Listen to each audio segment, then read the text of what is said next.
saja kita ke acara inti, yaitu presentasi yang akan dibawakan oleh Bapak Ibnu Hasan Sawarno. Sebelum memasuki acara tersebut, saya bacakan biografi dari beliau. Bapak Ibnu Hasan Sawarno, SPT, lahir di Bekasi tanggal 14 Juli 1993. Beliau bersekolah di SD Duren Jaya Bekasi, kemudian melanjutkan SMP 3 Solo, kemudian SMA Muhammadiyah 1 Solo, dan dilanjutkan kuliah di D3 Peternakan Undip pada tahun 2011 hingga 2014. Akhirnya beliau melanjutkan ke program Strata 1 di Peternakan UNSUD atau Universitas Jenderal Sudirman pada tahun 2015 hingga lulus di tahun 2017. Setelah lulus beliau mulai aktif bergabung dengan kami PT Mitra Fit hingga sekarang. Akan tetapi beliau juga tidak ini begitu saja. Beliau adalah salah satu seorang praktisi dan konsultan khusus kandang close house ayam broiler di komersial farm. Kurang lebih itulah sekilas tentang Bapak Ibnu Hasan Sawarno yang akan sebagai pembicara ini. Mudah-mudahan ya apa itu akan dikupas habis tentang manajemen kandang close house apa dan bagaimana, marilah kita simak bersama. Kami berikan waktunya kepada Bapak Ibnu Hasan. Silakan. Baik, terima kasih Pak Wahyono. Perkenalkan, saya Ibnu. Ya, seperti sudah dijelaskan oleh Pak Yono, saya sudah di Mitra Vet sejak 2017 sampai sekarang. Itu udah sekitar 5 tahun. Ya, tadi sudah berapa profil yang dijelaskan oleh Pak Yono. Ada satu lagi Pak yang ketinggalan Pak. Saya juga punya channel YouTube Pak. Oh iya. Maaf lupa belum saya sampaikan itu Pak. Ya Pak. Ya itu iseng-iseng saja untuk mengisi waktu. Jadi saya punya channel YouTube juga mengulas tentang kandang close. Ya belum banyak, subscribernya baru 1000. Itu juga baru setahun belakangan ini. Dan saya juga kemarin-kemarin juga sempat vakum karena banyak tugas yang menanti di depan. Ini juga sambil saya rekam. Mohon maaf yang saya rekam. Ya, langsung saja kita akan memulai pada pagi hari ini. Terima kasih Pak Hasan, Pak Bayu, mohon izin. Pak Suryadi, saya juga mohon izin. Baik, ini adalah seminar tentang manajemen kandang close house dengan target mencapai IP 450. Apa itu kandang close house? Jadi ada 3 jenis kandang close house itu. Yang pertama kandang tunnel, yang kedua kandang full close house, dan yang ketiga kandang full automatic close house. Apa saja perbedaannya? Kalau tunnel itu hanya sistem terowongan. Dia ada kipas, ada tirai, tapi tidak ada sistem pendingin atau cooling pad. Itu yang tunnel. Kalau yang full close house, dia ada tirai, ada kipas exhaust, dan juga ada pendingin atau cooling pad. Dan yang terakhir, apa itu full automatic close house? Nah, itu adalah kandang close house, sudah ada tirai, sudah ada exhaust, sudah ada cooling pad, dan semua peralatannya, perlengkapannya otomatis semua. Pakan otomatis, minum otomatis. Untuk di CV ini sendiri saya kira kandangnya sudah full otomatis ya Pak? Ya. Ya dengan kandang full otomatis saya kira untuk mencapai IP 450 itu bisa kita capai dengan beberapa tahapan-tahapan dan kerja keras yang harus kita lakukan Pak. Karena tidak hanya kandang saja, kita juga harus punya manpower yang kuat untuk membangun IP 4,5. Bukan cuma sekali tapi harus stabil. Seperti itu. Baik, next. Nah ini contoh gambar kandang close house. Exhaustnya, next Mbak. Ini tirainya, next. Nah ini contoh di farm yang kita kunjungi juga. Ini IP-nya, mohon maaf kurang kelihatan. Ini 461 dengan berat 2,5, FC 1, berapa ini? 1,44 dan kematiannya 1,5%. Ini tercapai 460. Next. Ini juga 463. Ini juga 465. Next. 460, 441. Next. Nah, jadi di luar itu sudah ada beberapa yang mencapai IP 400. Jadi bukan hal yang mustahil untuk kita ke arah ke sana. Karena dengan tercapainya IP yang semakin tinggi, itu tingkat efisien juga akan semakin tercapai dan keuntungan yang banyak untuk PT. Baik, yang pertama adalah tugas atau tanggung jawab dari PPL, petugas penyuluh lapang. Yang pertama, kita berikan target dia 450 dan apa saja yang harus dicapai nanti akan kita jelaskan. Yang kedua, DOC in sesuai jadwal. Ya jelas kita harus sudah men-setting 1 minggu atau 2 minggu sebelumnya sehingga tidak ada nanti molor masuknya atau belum siap kandangnya. Yang ketiga, maintenance kandang dan peralatan. Jadi peralatan kita ini sudah full listrik semua sehingga harus kita maintenance. Kalau perlu kita ada langganan atau konsultan atau yang biasa megang listrik di kandang kita. Karena kalau kita farm besar harus masalah kelistrikan harus baik, harus ada orang. Dan kondisikan keamanan lingkungan. Kemudian sukseskan program berseri. Apa itu berseri? Itu adalah bersih, sehat, dan rapi.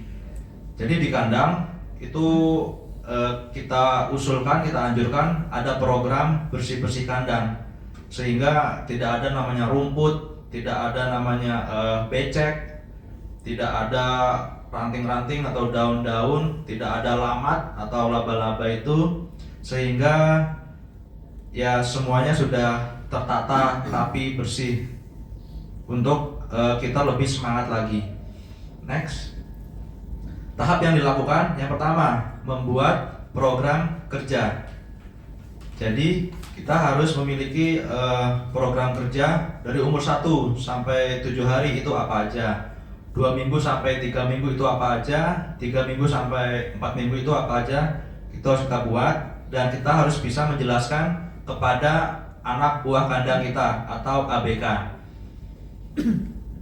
Kemudian kita bisa menjelaskan dan mengawasi program kerja. Tidak hanya menjelaskan, kita juga harus mengawasi. Yang kita lakukan, yang kita sampaikan itu harus benar-benar dilakukan oleh yang di kandang. Jangan sampai kita sudah memerintah, hanya memerintah saja. Kerjakan ini, kerjakan ini, kerjakan itu. Tapi tidak ada follow up dari kita, sehingga ketika kita datang, ya mereka kerja. Ketika kita pulang, mereka tidak melakukan. Jadi apa yang harus kita lakukan? Ya kita tungguin sampai benar-benar dikerjakan, tungguin sampai benar-benar beres. Itu salah satu usaha dari kita supaya program kita itu jalan. Kemudian evaluasi untuk periode berikutnya. Tentunya untuk evaluasi perbaikan. Next, Mbak. Nah, ini target kita adalah IP 4,5. Bagaimana caranya dan faktor-faktornya? Ini ada DOC, beratnya kan 37 sampai 45 gram. Kemudian ini ayam panennya, target kita beratnya itu 2,2 sampai 2,5. Dan harapannya IP 450 dan stabil. Next. Ya, yang pertama, anak buah kandang harus bisa mengkombinasikan satu, ilmu pengetahuan tentang close house. Tentu mereka kita bekali dengan close house, tentang kipasnya, tentang temronnya, tentang omronnya, tentang cooling pad. Dan kemudian setelah dia punya ilmu pengetahuan, dia akan mengecek itu dengan feeling atau perasaannya. Karena setiap lokasi, kandang A, kandang B, kandang C itu tidak semua settingan bisa sama. Tentunya settingan ini beda, kandang B beda, kandang C juga pasti beda. Jadi selain mereka punya ilmu pengetahuan, mereka juga memainkan feeling atau rasa mereka dengan pengalaman mereka.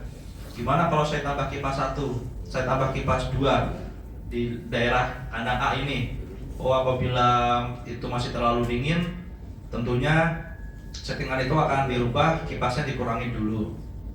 Jadi itu namanya feeling. Dan yang ketiga, mereka harus rajin. Selain itu tadi pengetahuan, feeling, dan mereka harus rajin. Karena sebetulnya tugas dan fungsi dari anak kandang itu, capeknya itu pertama itu saat menurunkan DOC, betul nggak Pak?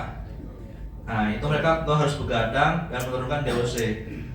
Dan berikutnya, hari berikutnya itu mereka paling hanya ngasih pakan ayam tuh sehari berapa kali? Bisa 1, 2 kali atau 3 kali.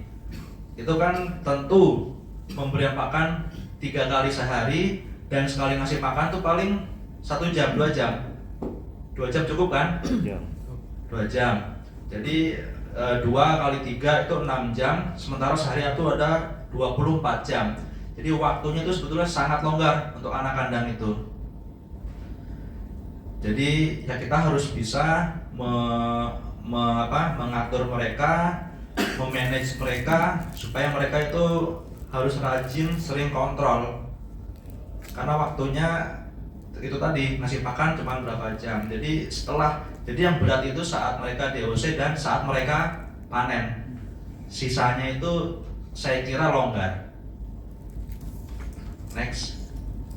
Nah, ini program yang harus dibuat. Yang pertama adalah setting kipas, exhaust, setting heater, pemanas, setting cooling pad atau pendingin.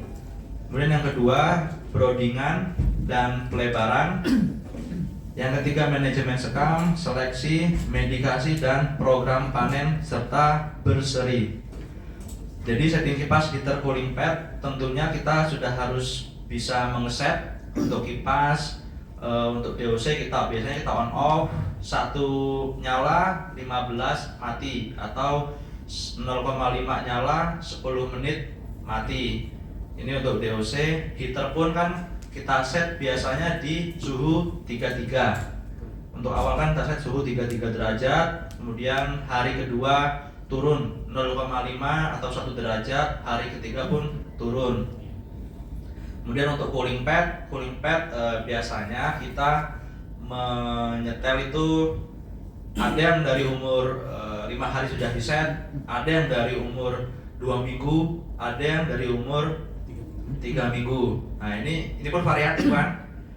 Jadi semua punya cara masing-masing, tapi nanti kita akan bahas untuk standarnya seperti apa.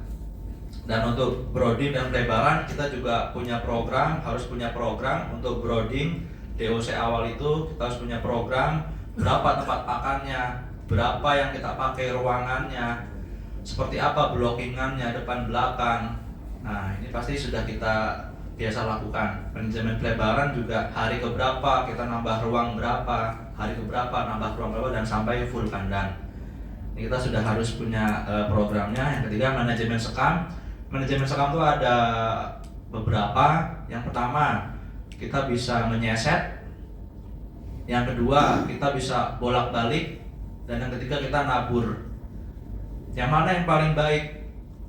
Nah, ini pun tergantung lokasi masing-masing. Kalau menurut kami yang baik itu adalah untuk awal-awal kita bolak-balik sekam dulu, Pak.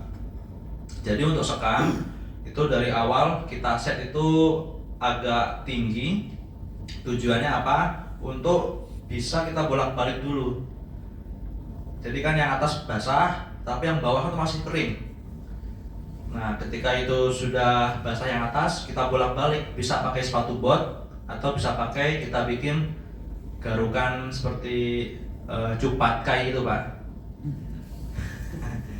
Ya, jadi itu untuk sekam. Tapi kalau sudah bawah juga sudah hitam, atasnya sudah hitam, ya langsung kita tabur seperti itu. Itu untuk manajemen sekam yang baik.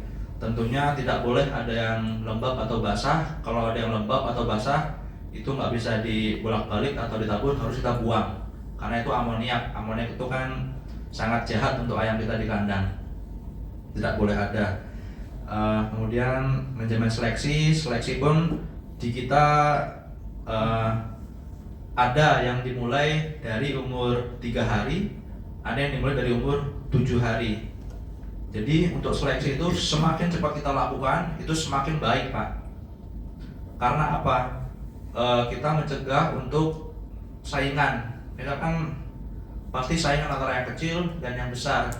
Kalau mereka kita seleksi dari awal, tentu mereka akan nyaman dengan gerombolannya dengan ukuran yang sama, sehingga tujuan kita mengejar feed intake yang maksimal akan tercapai kalau kita seleksi sejak dini.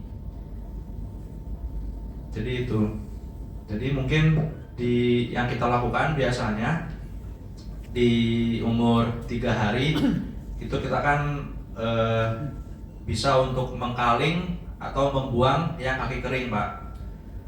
Nah, maksimalkan pada umur seminggu ini kita untuk melakukan kaling dan afkir yang kaki kering, yang kerdil, yang kaki kering lebih baik. Kalau yang tidak bisa dipelihara kita buang, mau itu 0,5%, 1%. Kalau menurut kami mending dibuang yang tidak potensial. Sementara kalau ada kalingan yang masih bisa hidup, masih bisa bertahan, masih bisa besar, itu kita pelihara. Karena untuk kalingan ini nanti walaupun nanti beratnya ketinggalan, tapi dia nanti akan menyusul di belakang. Dan jadi selain kita afkir dan kaling, itu nanti setelah itu ada seleksi antara jantan dan betina dan kecil dan afkir. Biasanya kita ada 4 ruang, bahkan ada yang 5 ruang. Jadi di depan itu deketin led kita biasanya jantan, di tengah itu betina besar, sket yang ketiga itu betina kecil, dan yang keempat itu yang terakhir itu sketan atau afkiran. Itu biasanya akan kita panen duluan yang di belakang, Pak. Sama ya, Pak? Sama. Next. Ya, ini adalah contoh broodingan. Ini di salah satu kandang yang menggunakan ini kandang kayu, Pak. Kalau di CV kan kandangnya udah besi semua ya, Pak. Oh ya, sudah lebih canggih. Ini maaf ini gambar masih jadul, tapi sudah close, Pak. Ya, jadi ini kita pakai heater, semua pakai heater ya, Pak. Heater ini kan super server ini satu heater bisa 8.000 sampai 10.000 ekor untuk satu heater. Nah, kemudian di sini ada seketan, kita bagi dua, ada 2 ruang untuk DOC. Nah, luas brooding ini adalah 40 ekor per meter persegi. Jadi kalau ini ayamnya 8.000 membutuhkan luas 200 meter. Tinggal kita bagi aja berapa ruang dan berapa lebarnya kali panjangnya. Perbandingan baby chicknya 1:40 ekor. Ini baby chick juga model lama, Pak. Yang sekarang kan sudah lebih pendek. Baby chick model lama, dan di belakang kita ada layar blocking. Next, Mbak. Nah, ini adalah contoh ayam umur sekitar kurang lebih 5 hari. Jadi apa yang kita lakukan di sini? Nah, ini di bawah ini kita kasih tatakan, Pak. Nah, kurang kelihatan. Ini kita buat tatakan dari kayu, atau bisa kita buat dari bambu, dari kayu bisa kita buat. Tujuannya apa? Supaya tidak masuk sekam ke dalam baby chick ini, sehingga feed intake yang tinggi akan tercapai. Biasanya kan kita ada yang pakai ditumpuk bawahnya, ditumpuk lagi kan ada yang pakai kayu, ada yang pakai bambu. Jadi ini lumayan untuk kita lakukan. Dipakai di umur 3 sampai atau 5 hari itu udah mulai. Karena dewasa semakin tinggi, semakin kuat, semakin lincah, sehingga kan suka nyeker-nyeker, jadi sekarang suka naik kadang-kadang. Daripada kita nggak bersihin, mending kita tinggikan baby chicknya. Ini salah satu opsi. Ya ini juga nih, ini. Ya, yang pertama kita akan mengulas tentang setting heater atau pemanas. Umur 1 sampai 2 hari, target suhunya itu 31 sampai 33 derajat, tapi umumnya kita set di 33 derajat sampai 32,5. Ini di daerah yang panas. Mungkin daerah gunung berbeda, bisa 34 atau 35, Pak. Tapi semakin kesini harga LPG semakin mahal. Jadi ya ini tugas yang di kandang untuk bisa seefisien mungkin, tetapi jangan sampai merusak ayam. Nah ini standarnya 33 sampai 32,5 untuk hari pertama. Bisa kita set 33, set 34, 35 bisa. Tapi itu tadi kembali ke cost produksi yang tinggi untuk sekarang, karena sudah berbeda dengan yang dulu. Sekarang sudah ya semua serba naik. Kemudian ini ada setting on off-nya. Mungkin kalau on off-nya tidak kita pakai ya, karena ini kan otomatis ketika suhu 33 tercapai dia akan mati dulu. Ketika sudah turun 325 dan 31 dia akan nyala lagi si heaternya. Kemudian untuk umur 3 sampai 4 hari itu bisa turun 30 sampai 32 derajat. Dan berikutnya umur 5 sampai 7 hari 30 derajat. Nah, di sini di suhu heater ini bisa kita mainkan. Artinya kita mainkan targetnya bisa kita kurangi, tapi kembali kepada anak buah kandang, mereka harus rajin. Misal umur 3 sampai 4 hari bisa saja kita set 295 atau 29. Itu kan pasti si heater juga pasti akan nyala kan? Karena kan ketika malam hari itu suhu bisa 26, bisa 27 untuk suhu malam hari. Sehingga jika kita set di suhu 29, pasti itu heater juga akan nyala. Pasti akan ada panas. Dan ini salah satu cara mengakali supaya ngirit di gas. Tapi kembali lagi ke yang di lapangan, yang di kandang. Karena jika kita set 29 pun kita mau ngirit gas tetapi ayamnya tidak merata, mengumpul, yaitu harus kita ubah lagi. Ya ini kita kan selalu mencoba trial and error di kandang. Tidak sekali settingan itu berhasil. Jadi harus kita set, kita lihat dulu setengah jam. Jika sudah oke, boleh kita tinggal. Tapi jika nggak oke, ya kita rubah ke standar kembali. Ini untuk heater. Kemudian untuk DOC dibangunkan setiap 1 sampai 2 jam. Selain membangunkan, tentu kita memutar baby chick yang ada.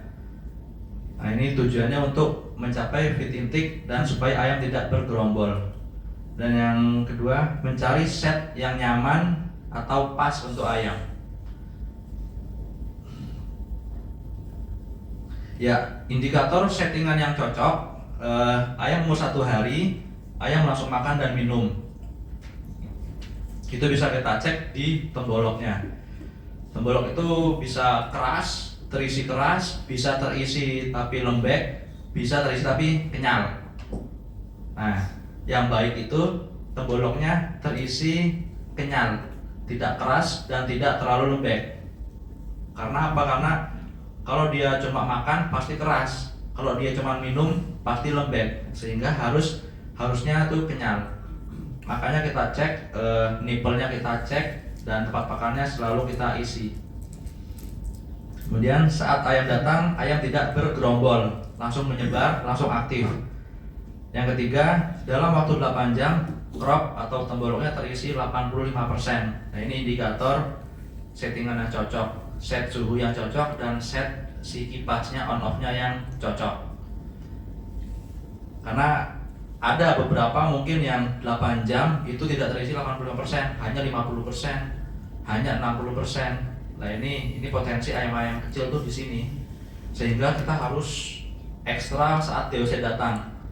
Heater harus cocok, on off kipas harus cocok, dan kita harus rajin untuk mengelilinginya. Bahkan di farm-farm yang kita temui itu mereka selalu begadang, Pak. Untuk DOC mereka tuh malam tuh nggak tidur, tidurnya saat siang. Ini sama kan ya Pak ya? Betul. Ya rajin-rajin Pak. Kelihatan Pak dari wajah-wajahnya.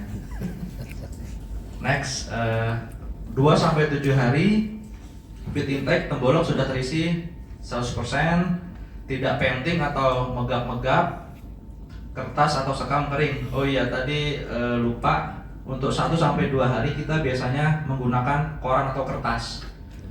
Tujuannya untuk langsung mengenalkan si ayam kepada pakan. Jadi kita tabur pakan di atas kertas. Untuk yang rajin itu bisa ditambal sulam dengan kertas yang baru sampai umur 2 hari, 3 hari itu bisa. Tapi untuk yang tidak mau menggelar kertas yang baru, itu lebih baik kita gulung daripada dia basah, mending kita gulung langsung sekam saja. Karena kadang-kadang stoknya habis, kertasnya habis, sehingga kita nggak bisa nambahin. Karena harganya pun ya mahal juga kertas. Ya semua serba naik, kembali lagi Pak. Kemudian bulu ayamnya mengkilap, tidak kusut. Kemudian berat badan standar dan keseragaman 95%. Dan umur 8 hari sampai panen, FC, feed intake dan BB standar. Dan yang kedua, sekamnya kering. Nah ini adalah indikasi jika settingan yang kita set, yang kita buat itu adalah benar. Hal-hal yang dilakukan jika suhu tidak mencapai target. Jadi kan di kandang kita kadang-kadang di iklim kita yang tropis di Indonesia ini kadang-kadang curah hujan tinggi, seharian tuh hujan, sehingga kita set heater 33 pun kadang-kadang tercapai tapi cuma sebentar, kadang-kadang bahkan tidak tercapai. Nah jadi seperti apa yang kita lakukan, kita harus menambah off dari kipasnya. Misalnya kipasnya 0,5 nyala, 15-nya mati, kita tambah 0,5 tetap nyala, atau sampai 20 menit matinya. Jadi kita panjangin matinya kipasnya supaya hangatnya awet di dalam tuh, supaya hangatnya awet. Jadi kita harus menambah off kipasnya. Kemudian bisa dilakukan 2 dengan menambah jumlah pemanas. Atau bisa kita tambah 1-3 hari, kita tambah heater, 2 heater, bisa pakai 1, kita pakai 2 heater supaya mencapai suhu yang target. Ini dilakukan di gunung biasanya, di daerah yang tinggi, dataran tinggi yang suhunya sulit tercapai. Jadi bisa dilakukan sampai 3 hari itu pakai 2 heater. Dan hari keempatnya sudah kuat, 1 saja. Bisa juga dilakukan di area inlet, bisa kita lakukan. Itu kan kita biasa pakai double blocking di depan, bener Pak ya? Bener. Pakai double ya, double blocking di depan. Lah di space yang nggak ada ayam ini, yang sudah double blocking yang nggak ada ayam, kita gunakan gasolek 3 biji atau 5 biji. Tujuannya apa? Untuk udara yang masuk ke dalam kandang lewat inlet itu tersaring dulu, terhangatkan di ruangan blocking ini, sehingga yang kesedot ke dalam kandang itu sudah mengurangi dinginnya. Jadi ini area blocking dengan ditambah dengan gasolek. Nah di sini area brooding, ini ada heaternya. Di sini kan tadi ada inlet. Nah jadi yang ditabrak oleh angin itu adalah udara panas. Nanti yang kesedot pun jadi akan panas atau hangat. Ini ya beberapa modifikasi yang bisa atau opsi untuk dilakukan. Kemudian jika suhu tidak mencapai target karena suhu luar yang dingin, konsekuensinya harus ya itu tadi membangunkan ayam tiap 1 sampai 2 jam. Ini mutlak harus dilakukan, kita harus rajin karena apa? Kita sering menemui ayam itu kita bangunin nggak sampai setengah jam minggir lagi. Bener Pak? Bener. Ini masalah-masalah yang sering kita temui. Ya jadi itu tadi semua set harus dicoba, harus pas, dan kerajinan pun nomor 1. Ya itu bisa kita dukung dengan tambahan kopi, tambahan Indomie. Setuju. Tambah mie. Ya karena fase-fase brooding ini fase-fase yang krusial, titik kritikal, supaya tidak banyak kecilnya. Next. Nah ini sekam, untuk manajemen sekam umur 4 sampai 13 hari. Lebih baik kalau sekam bisa tebel kita seset yang menggumpal. Seset, tapi di seset pun ini ada yang rajin, ada yang enggak Pak. Betul. Kalau yang rajin ada motivasinya untuk beli rokok. Kan sekarang tuh laku 5.000 sampai 6.000. Kalau ada yang beli. Nah itu Pak. Nah diseset atau kalau nggak laku ya akhirnya dibuang. Dan umur 14 sampai 21 itu diaduk dan ditabur, dibolak-balik, dan kalau sudah nggak bisa dibolak-balik ditabur. Umur 22 hari ke atas kita udah nggak bisa bolak-balik, tentu harus ditabur 2 hari atau 3 hari sekali. Kalau di sini biasanya diseset atau ditabur?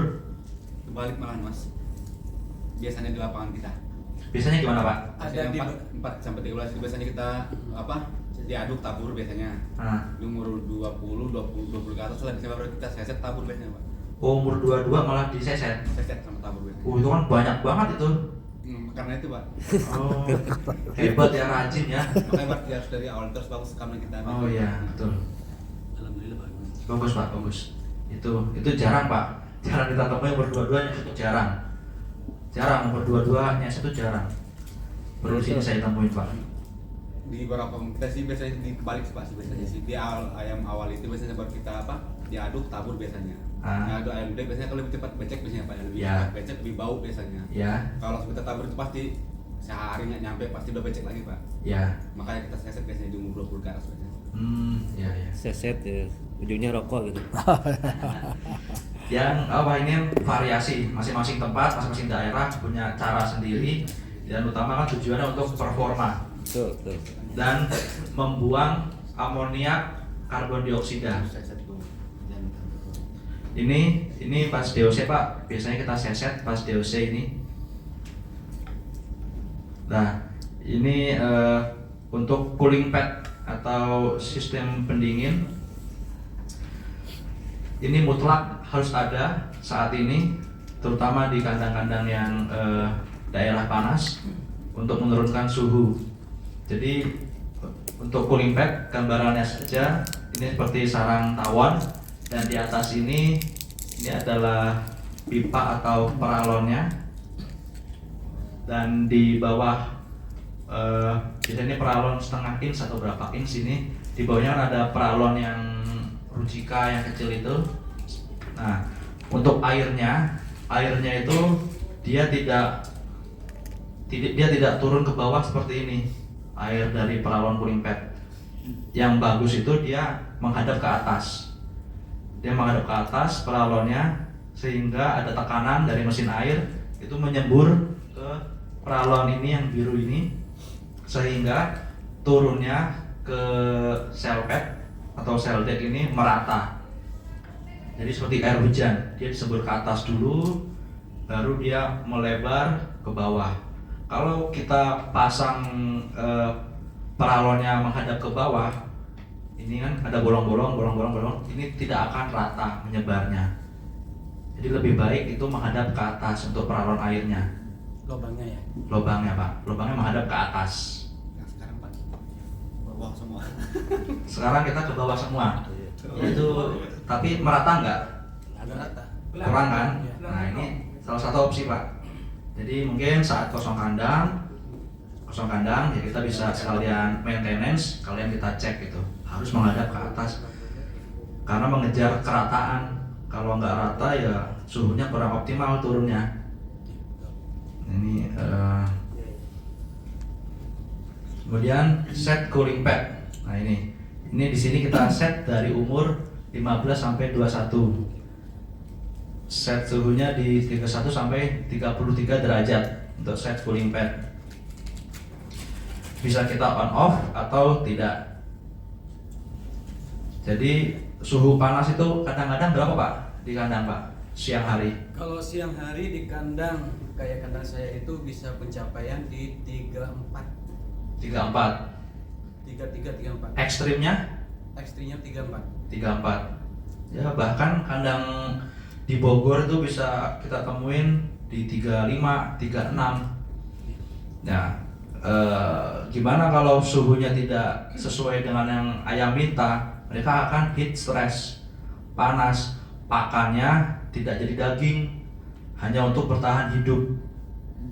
Makanya ini mutlak harus ada cooling pad. Kalau semua sudah ada cooling pad ya Pak? Ada. Oh ya, alhamdulillah.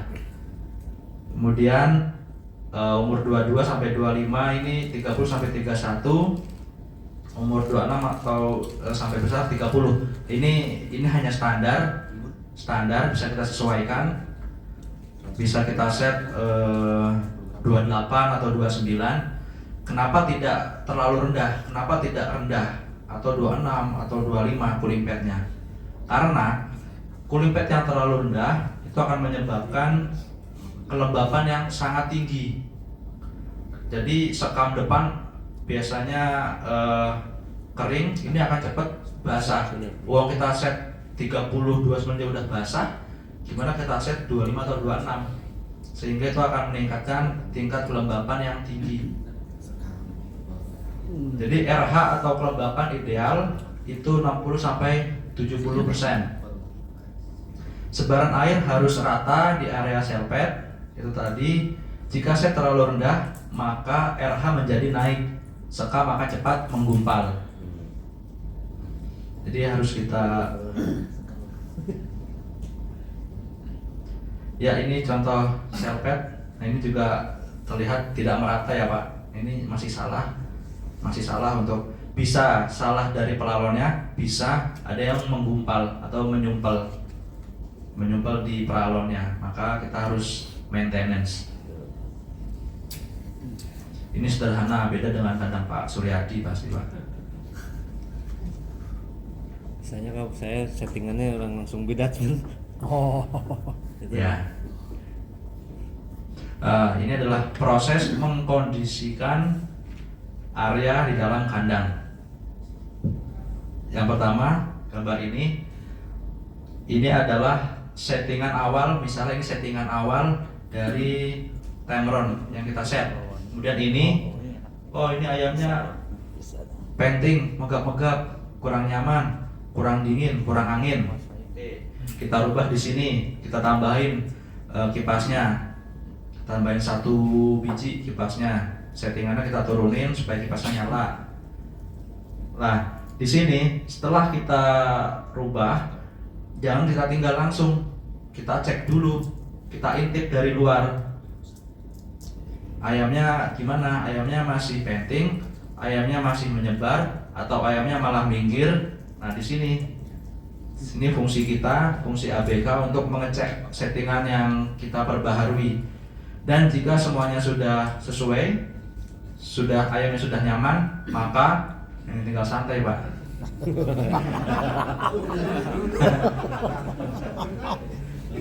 Jika semua sudah sesuai kan, kita sudah santai. Ini salah satu karyawan terrajin. Nah, ini adalah contoh dari program settingan yang dicatat. Bisa dilihat ya di bukunya kalau sini kurang jelas. Sini set 1 ini adalah kipas, set 2 kipas, set 3 kipas, set ini adalah heater. Dan ini on off. Ya, bisa kita lihat. Untuk set 1 saat DOC Saat VOC itu bisa kita set si kipas, misal kita set heat, ya, nggak apa-apa, ada baca. Ini ya, ini set 325. Jadi kan si heater kita set di 325 ya Pak. Nah, apabila nanti suhunya mencapai 33 atau 34, otomatis on off ini akan direct untuk membuang panas. Jadi umur 1 hari pun kita sudah set kipas untuk hidup. Kalau tadi suhu siang hari 34, pastikan ayamnya penting, sehingga harus kita keluarkan. Tapi ada juga yang tidak melakukan ini, karena ayam kecil pun masih oke ketika panas. Jadi bisa dilakukan, bisa pun tidak. Nah, ini adalah on off intermittent-nya. 1 menit nyala, 8 menit mati. Ini di farm yang tadi. Ini mereka mencatat. Tujuannya apa ya? Nanti untuk dasar periode berikutnya atau evaluasi. Jika sudah bagus diteruskan, jika belum bagus dievaluasi yang mana yang kurang. Apa kurang kipas, kurang panas, atau kurang dingin. Nah, di sini. Ini hari berikutnya pun turun 320, 315, 310 karena kebutuhan ayamnya sudah semakin turun dan off-nya pun turun. On-nya tetap 1, off-nya semakin turun. Nah, sampai umur 7 hari ini sudah terbalik, on-nya lebih banyak. Ini saat siang ya, ini bukan tulisan saya, tulisan yang di sana, jadi siangnya pakai Y, siang. Ini kan ada kreatif Pak yang di kandang. Kalau sini sudah bisa menyeting Cameron semua ya Pak? Alhamdulillah bisa semua. Pakainya 60, 30 atau Pento Pak, Entron, Pento. Pen, Kalau Pento. itu Bidasman. Bidasman. Bidasman ya? Iya. Wah, canggih lagi tuh Pak. Ada sih satu kandang di Cilukut 607. 607. Ada. Ya semuanya punya keunggulan dan kekurangan masing-masing Pak. Ini adalah set malam harinya. Ini kan set siang, ini set malam. Set malamnya kita set si kipasnya 33. 33, 325, 320. Nah, ini off-nya ini semakin panjang kalau malam. 1 nyala, 10 mati. Atau jika suhu tidak tercapai, bisa kita off-nya di 15. Karena sebetulnya ayam kecil itu belum memerlukan oksigen yang banyak atau angin yang banyak. Dia hanya butuh panas karena sebagai pengganti brooding atau induknya. Ini adalah saat kritis ayam kecil 1-7 hari, itu adalah di malam hari untuk ayam kecil. Karena kalau siang hari kan kita sudah tidak perlu set heater. Heater pun kadang-kadang mati kalau siang hari, jadi mereka sudah menyebar. Nah, ini adalah saat kritisnya adalah malam hari. Maka set heater harus tepat dan ayam sering dibangunkan. Kemudian ayam besar 15 hari sampai panen itu adalah saat kritisnya adalah di siang hari karena panasnya yang sangat ekstrim. Ayam besar ini kan sudah kuat dingin tapi tidak kuat panas. Jadi set cooling pad harus pas. Nah, ini adalah contoh perhitungan luas brooding. Kapasitas ayam 14.000 ekor. Ukuran kandangnya 12, lebarnya kali panjang 75. Jadi total luasnya adalah 864 meter persegi. Lebar plong itu ruang yang biasanya kalau dari kayu 3 meter panjangnya, kalau dari besi bisa 6 meter, tergantung WF-nya ya Pak, bisa 6 meter. Nah, ini jumlah plong sebanyak 12 plong. Jadi ya, ini adalah lebar broodingnya. Dan ini umur 1-3 hari, kepadatannya adalah 40 ekor. Kalau zaman dulu itu 60 ekor, 70 ekor, 80 ekor padat zaman dulu itu. Tujuannya supaya ayam dapat panas yang berlebih zaman dulu, karena kan dulu itu kan kita pakai gas olek. Kadang-kadang gas oleknya apinya biru, kadang-kadang pecah keramiknya. Ya. Jadi ya tidak panas, kurang panas, sehingga jadi semakin rapat dulu itu semakin panas dulu kalau zaman dulu. Kalau sekarang dengan perkembangan teknologi, sekarang standarnya 50 sampai 40 ekor per meter. Mending itu gas olek. Pakai semawar. Kayu bakar. Ya dulu ada kayu bakar, ada semawar. Nah, ini adalah butuh luas brooding 350 meter persegi, jumlah pelongnya adalah 5 ruang. Kemudian umur 4 sampai 6 hari karena sudah pelebaran tinggal 30 ekor per meter. Dan sampai umur 10 sampai 12 hari itu kan sudah full kandang. Jadi sudah di 17 ekor, 12 meter. 10 sampai 12 hari itu 17 ekor. Nah, ini kalau kita pakai kepadatan 17 ya Pak. Kalau kita pakai 114 tinggal 14 ekor. Kemudian yang di bawah juga sama. Ini hanya kandangnya lebih kecil. Jadi kalau di sini rata-rata untuk brooding itu per meter berapa ekor Pak? Untuk brooding ya? Ya. Brooding ukuran kandang apa nama? Yang digunakan, ruangan yang digunakan. Antara Berapa 40 sampai ruang? 50 gitu. Ya, sama ya Pak. Oke. Next, ini adalah program medikasinya. Karena sekarang sudah pakai dosatron semua ya Pak. Tuh. Ya, ini kapasitas 14.000 ekor, umur 1 sampai 7, umur 8 sampai 14. Dan selanjutnya setelah dosatron kan tuh ada yang bawah hitam itu kan ada persentasenya. Tuh. Nah, untuk ayam kecil kita set di 2%. Nanti bisa dicek dipakai di berapa tuh, karena ada 2%, ada 1,5, ada 1. Lah untuk ayam kecil itu kita pakai 2%.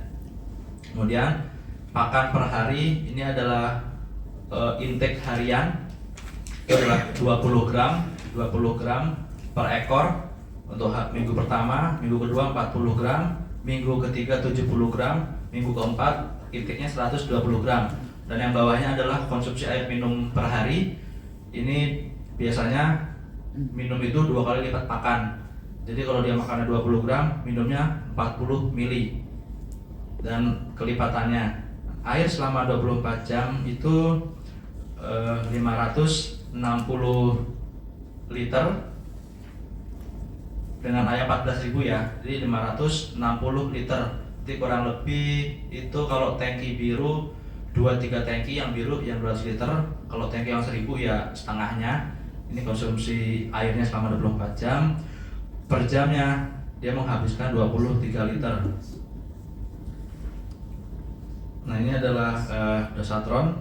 Jika 6 jam ya 140 liter kita kalikan, dan air di dosatron itu 2,8 liter per jam.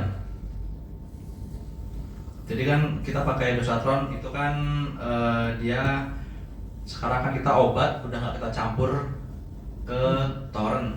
Sekarang sudah di ember saja, diaduk, sedot.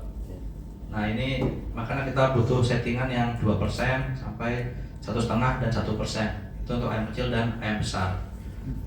Karena rata-rata dari kita kurang memperhatikan itu Pak. Yang kita lihat itu.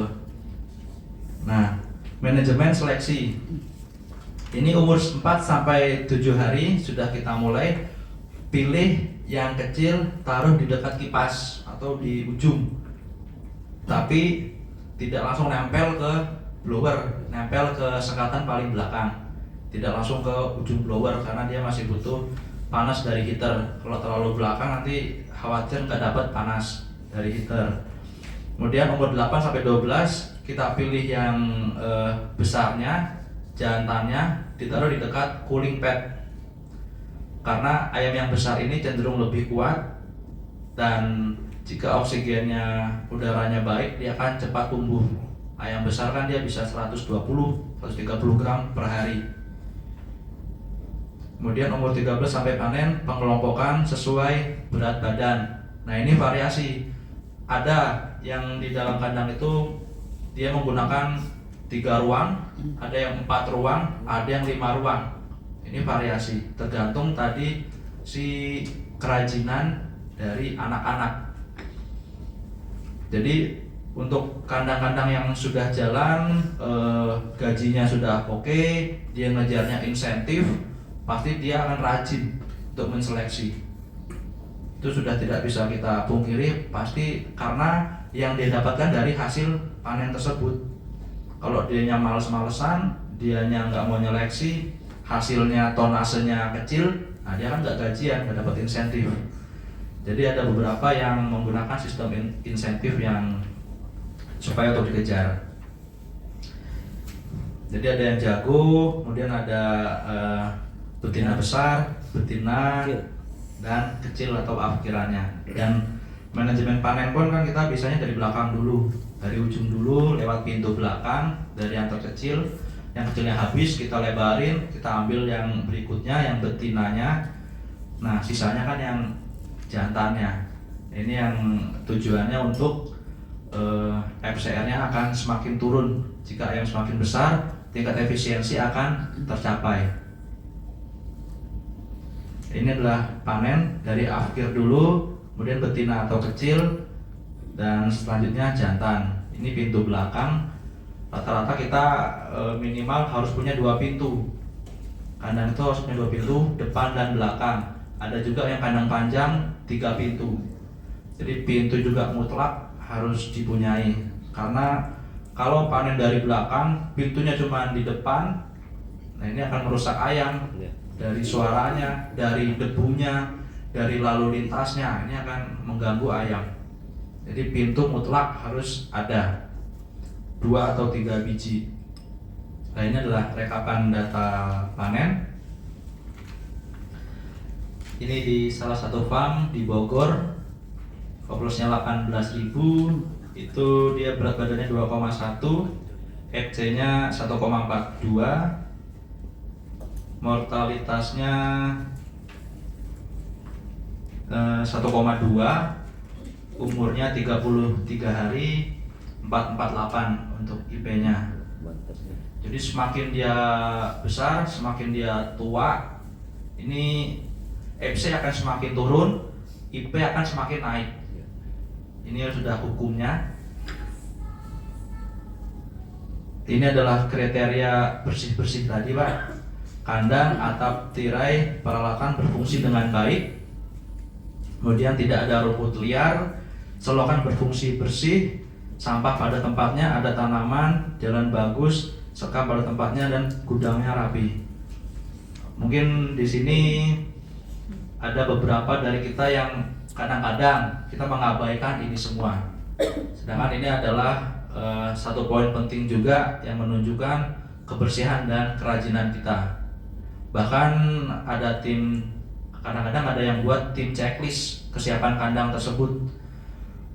Kita target misalnya H-7 itu sudah selesai nyuci, H-3 sudah selesai ngampar sekam, H-2 itu sudah selesai bikin brodingan, tinggal menunggu DOC.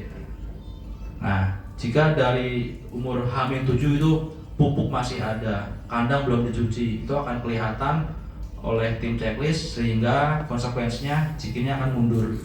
Karena persiapan ini mutlak nomor 1, kebersihan mutlak nomor 1.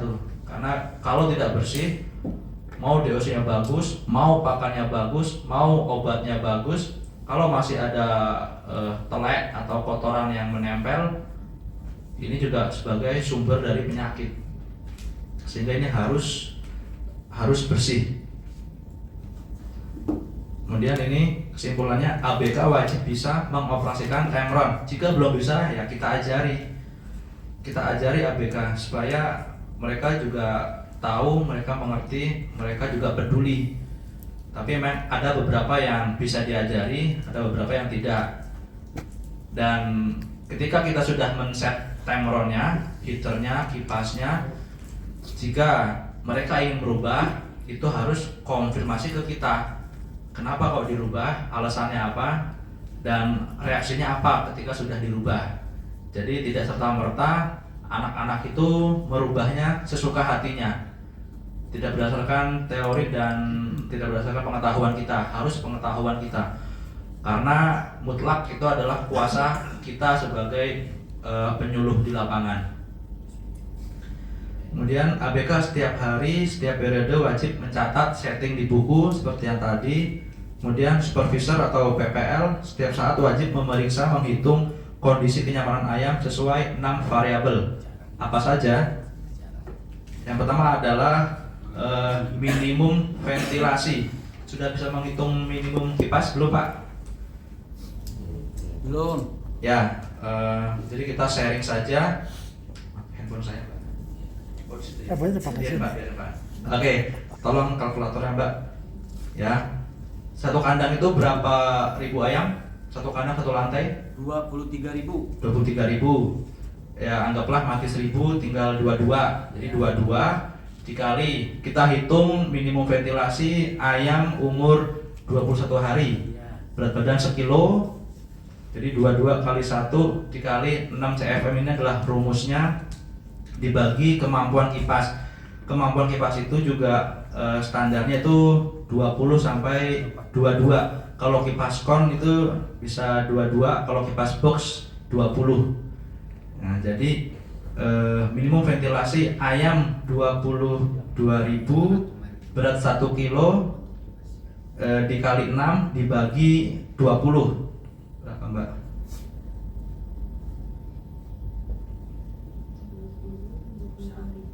Ya, berapa hasilnya? 6. Nah, jadi minimum kipasnya harus nyala 6. Minimum 6,6 ya, berarti 6-nya direct, satunya mungkin on off. Tapi kan ayam besar nggak mungkin on off. Jadi dibulatkan ke belakang 7 direct. Ini adalah minimum ventilasi. Ini bisa, ini untuk siang malam bisa. Karena ayam begitu padat, begitu penuh, malam kurang dikit tuh paling 1 kipas, 2 kipas. Bener, Pak? Atau malam udah full 6 juga? Enggak. Berapa, Pak? Kalau ini 6 paling kita kan mengikuti suhu ya di sana ya. Ya. Kalau bidasma itu kan suhu yang berjalan. Ya. Umpamanya kita setel di full 6. 6. Ya, paling ekstrimnya itu sekitar 3-an. Malam 3, umur 21. Betul. Ya. Ya, karena ini kan minimum ventilasi standar acuan, tidak harus kita lakukan. Tapi benar, ayam 22.000 malam hari kalau suhunya rendah pun kipas 3 itu sudah cukup. Tujuannya kan membuang gas amoniak dan karbon dioksida supaya kandang tidak bau. Lihat kondisi ayam.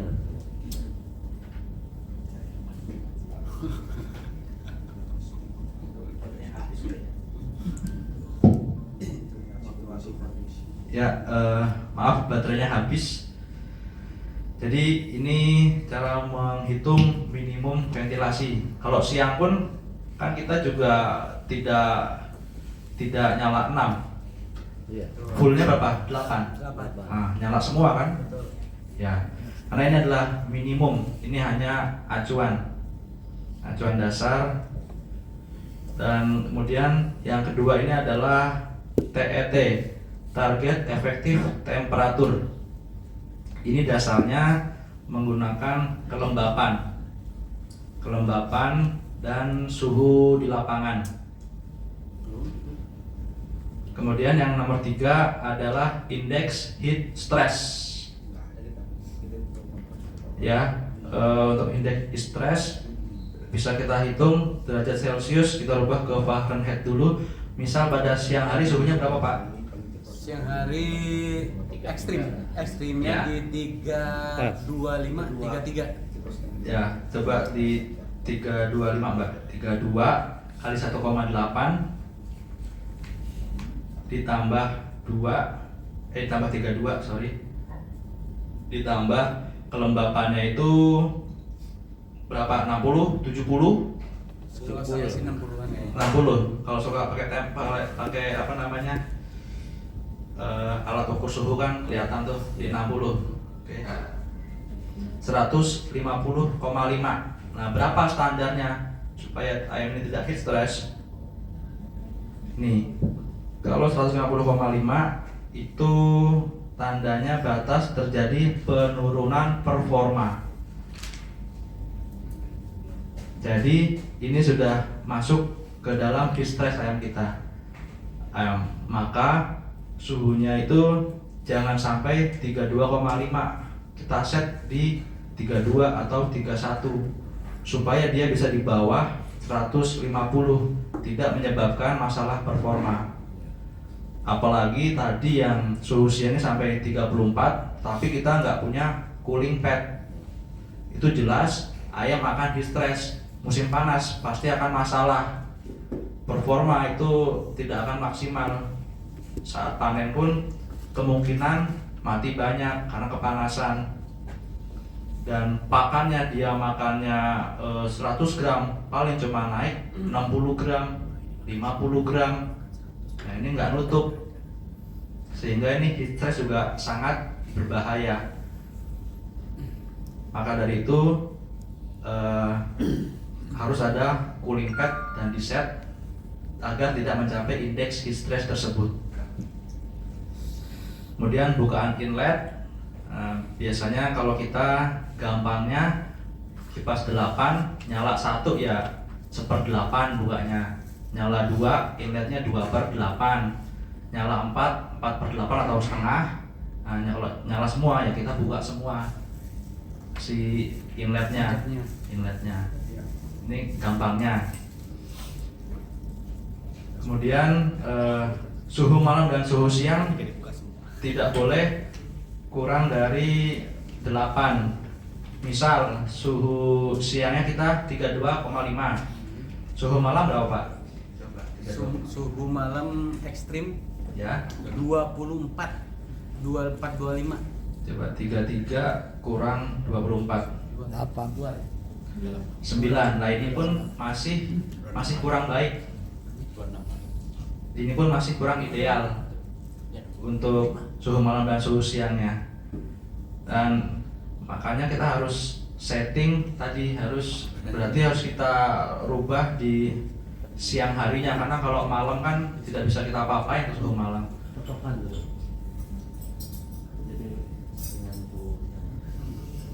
Kemudian beda suhu depan dan belakang tidak boleh lebih dari 2.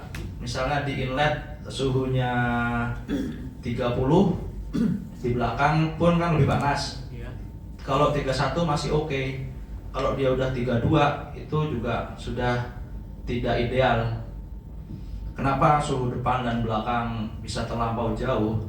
Satu, karena suhu luar. Yang kedua, mungkin banyak kebocoran dari terpal, dari plafon, dari bawah. Nah, ini sehingga aliran anginnya juga kurang, aliran dinginnya kurang, bocor kemana-mana. Di antara depan dan belakang bisa-bisa itu selisihnya sangat jauh. Tapi yang kita temui paling selisihnya hanya 1 derajat, 1,5 sampai 2 derajat. Itu masih oke.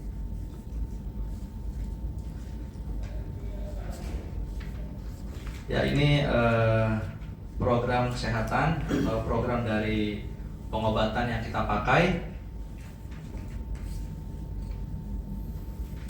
yang biasanya di CV ini yang menyusun Pak Yudi dan Pak Yono. Biasanya kita memakai umur 1 hari itu vitamin BioPlus, itu kan ada energinya untuk DOC, dan yang antibiotiknya adalah Neoridofet untuk pencernaan dan pernapasan. Ya, ini adalah program dari kita.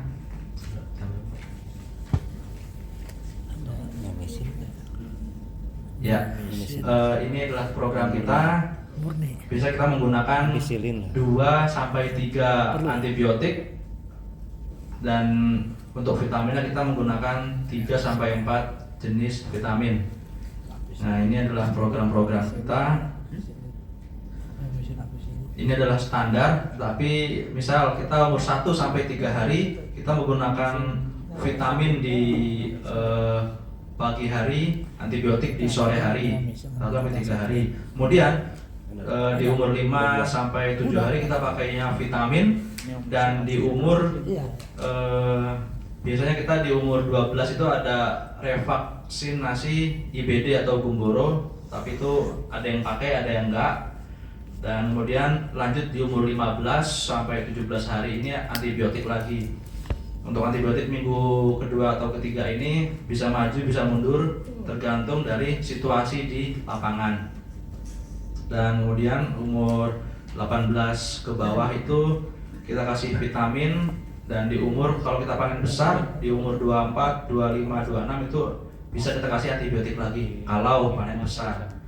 Dan jika ayam bermasalah, kalau enggak ya vitamin pun enggak masalah. Kalau di sini sampai berapa hari Pak umur panennya?